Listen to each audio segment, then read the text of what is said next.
Skyline High School, second time in the competition, here with the commodity track. Tell us a little bit about Skyline High School and introduce yourselves too. So we're a public high school in Utah, Salt Lake City, Utah. We're one of the few schools in Utah that hosts the International Baccalaureate program. You want to hold the microphone up a little closer. 4 out of the 5 of us are part of the IB program there. Okay. Nathan takes quite a few IB classes. You've all done a lot of programming competitions as well, individually and as a team, right? I mean, this is a team that's been together for quite a while. Yeah, we've been together for 3 years right now. Wow. Okay, so from the beginning of high school. Although I do have the feeling that you're probably about 25. Except that I'm not. Still thinking that. Okay. But I'm not 16 either. That's true. So what are your names? Let us know. Let the folks at home know. Rajdeep. Okay. I'm Steven. I'm Wyatt. And I'm Shrevin. And I'm Nathan.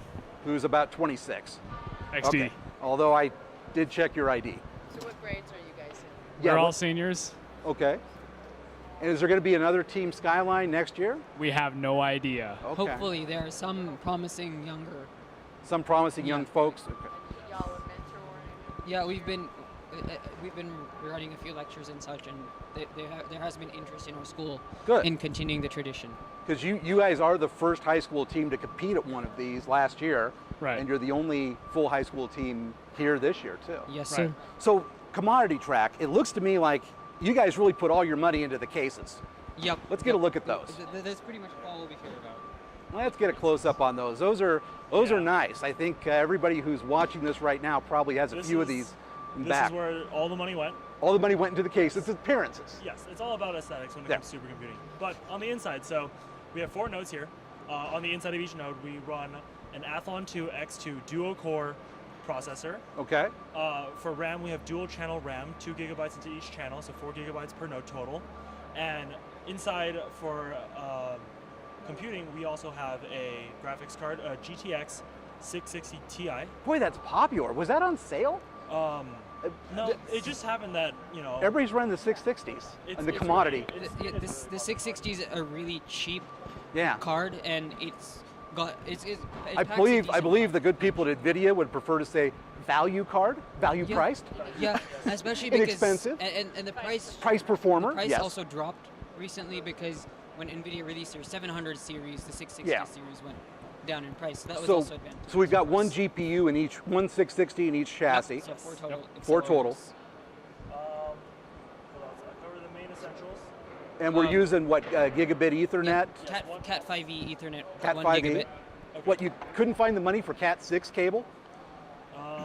No, too much into these cases. Really, too much into the. Really went with 5e. Couldn't get the money for the Cat 6 because we spent it all on the cases.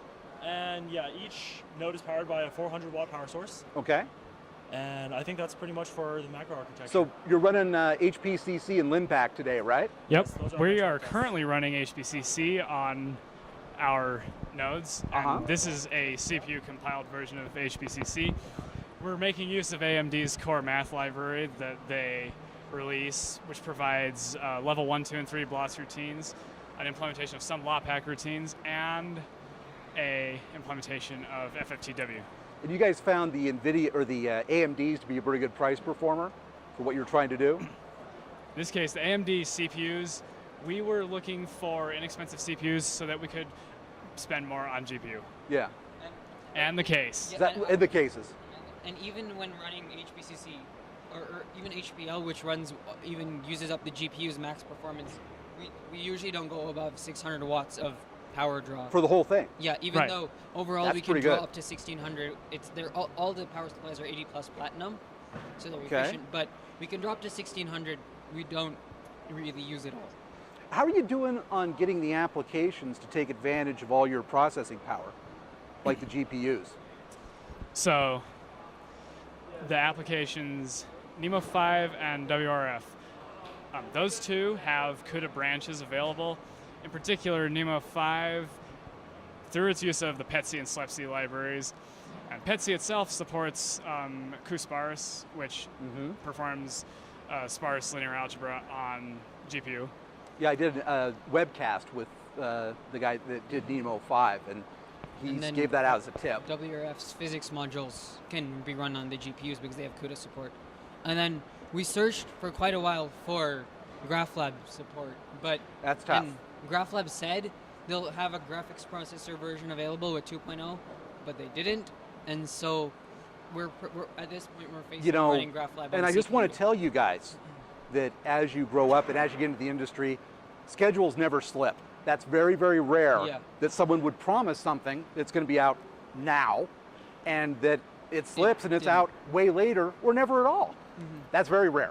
That's the only occasion I can think of that has happened. So Industry first. it is, yeah.